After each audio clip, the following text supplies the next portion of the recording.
Welcome to new TV Telugu.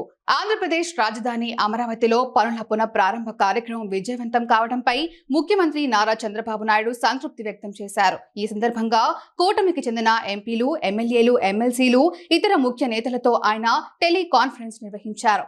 Amaravati ఆవశ్యకతను చాటి చెప్పేందుకే ప్రధాని మంత్రి నరేంద్ర మోదీ చేతుల మీదుగా పనులను పునఃప్రారంభించినట్లు సీఎం స్పష్టం చేశారు. 3 ఏళ్లలో అమరావతిలో నిర్మాణాలు పూర్తి చేసి ప్రారంభోత్సవాలు కూడా జరపాలని సూచించారు. ఇక అంతా మీ చేతుల్లోనే ఉందంటూ మంత్రి నారాయణకు సీఎం చంద్రబాబు లక్ష్యాన్ని నిర్దేశించారు.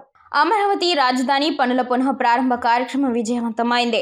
అమరావతి ఆవశ్యకతను వివరించేందుకే ప్రధాని చేతుల మీదుగా పనులు పునః ప్రారంభించాం. అమరావతి ఒక నగరం కాదు, ఒక శక్తిగా మారుతుందన్న ప్రధాని మాటలు స్ఫూర్తిని నింపాయి. రాష్ట్ర వృద్ధి రేటుకు అమరావతి కేంద్రంగా ఉంటుందని ప్రధాని చేసిన వ్యాఖ్యలు భవిష్యత్ రాజధానిని ఆవిష్కరించాయి. నిన్నటి సభతో అమరావతి రాజధానికి ప్రధానమంత్రి నరేంద్ర మోదీ భరోసా ఇచ్చారు. దేశానికి అమరావతి రోల్ మోడల్గా రూపొందుతుందని ప్రధాని అనడం రాష్ట్రానికి గర్వకారణం. ప్రధాని మోదీ ప్రసంగం ప్రజల పట్ల ఉన్న అభిమానానికి, రాష్ట్ర అభివృద్ధిపై ఆయనకు ఉన్న చిత్తశుద్ధికి నిదర్శనంగా నిలిచింది. మంత్రులు, నేతలకు అప్పగించిన పనులను బాధ్యతగా వ్యవహరించి బ్రహ్మాండంగా పనిచేశారు.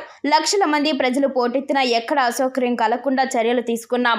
అన్ని ప్రాంతాల ప్రజల భాగస్వామ్యంతో ఉత్సాహంగా, పాజిటివ్ దృక్పథంతో కార్యక్రమం జరిగింది. సభ నిర్వహణకు సమస్త ప్రభుత్వ యంత్రాంగం సమర్థవంతంగా పనిచేసింది అని చంద్రబాబు అభినందించారు. మంత్రులు స్పందిస్తూ రాజధాని పనుల పునః ప్రారంభ కార్యక్రమంపై అన్ని వర్గాల ప్రజల్లో సానుకూలత వ్యక్తమైందని అభిప్రాయపడ్డారు. ఈ సందర్భంగా మంత్రులు పార్థసారథి, సత్యకుమార్, నాదెండ్ల మనోహర్, నారాయణ సీఎంతో తమ అభిప్రాయాలను పంచుకున్నారు.